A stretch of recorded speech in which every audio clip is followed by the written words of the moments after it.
ഞങ്ങൾ ഇറങ്ങി ഗൈസ്. ഞാൻ ഇറങ്ങി ഗൈസ്.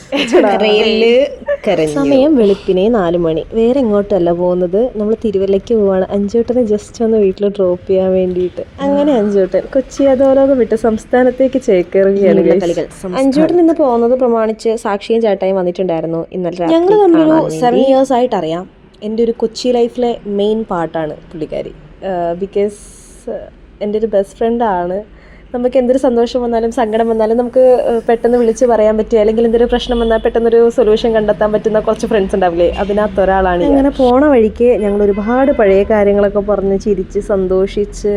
സങ്കടം ഉണ്ടായിരുന്നു, ഞങ്ങൾക്ക് രണ്ടുപേർക്ക് സങ്കടമുണ്ട്, പിരിയുന്നതിൻ്റെ ഒരു സങ്കടം ഉണ്ട്. എന്നാലും നമ്മുടെ ട്രിവാൻഡ്രത്തല്ലേ കാണാൻ പറ്റും. എനിക്കില്ലെങ്കിൽ അങ്ങോട്ട് പോകാൻ പറ്റും, അവർക്കല്ലെങ്കിൽ ഇങ്ങോട്ട് വരാൻ പറ്റും. ഒരുപാട് ദൂരമൊന്നും അല്ലല്ലോ. പിന്നെ അങ്ങനെ പറഞ്ഞ് ആശ്വസിക്കാം, അല്ലാണ്ട് ഇപ്പം എന്ത് ചെയ്യാനാ.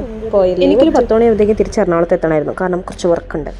അതുകൊണ്ടാണ് ഞങ്ങൾ നേരത്തെ ഇറങ്ങിയത്. ഒരു 7 മണിയായപ്പോഴത്തേക്കും ഞങ്ങൾ തിരുവല്ല എത്തി. ചേട്ടായി കൂട്ടാൻ വന്നു. പിന്നെ ആദ്യമായിട്ടാണ് വീഡിയോ പണിയൊക്കെ കഴിഞ്ഞിട്ട് ഞാൻ അഞ്ചേട്ടൻ്റെ വീട്ടിലേക്ക് പോണത്. അമ്മയും അനിയത്തിയൊന്നും ഉണ്ടായിരുന്നില്ല, അവർ ബാംഗ്ലൂർ പോയിരിക്കുകയായിരുന്നു. പിന്നെ അപ്പച്ചയൊക്കെ ഉണ്ടായിരുന്നു. ഒരു ചായയൊക്കെ കുടിച്ച് അവിടെ നിന്ന് യാത്രയൊക്കെ ഇറങ്ങി ഗൈസ്.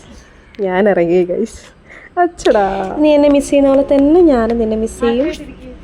ചാറ്റ. നന്നായിട്ടിരിക്കുക, ഹാപ്പി ആയിട്ടിരിക്കുക. കരയരുത് കരയരുത്, കരഞ്ഞു.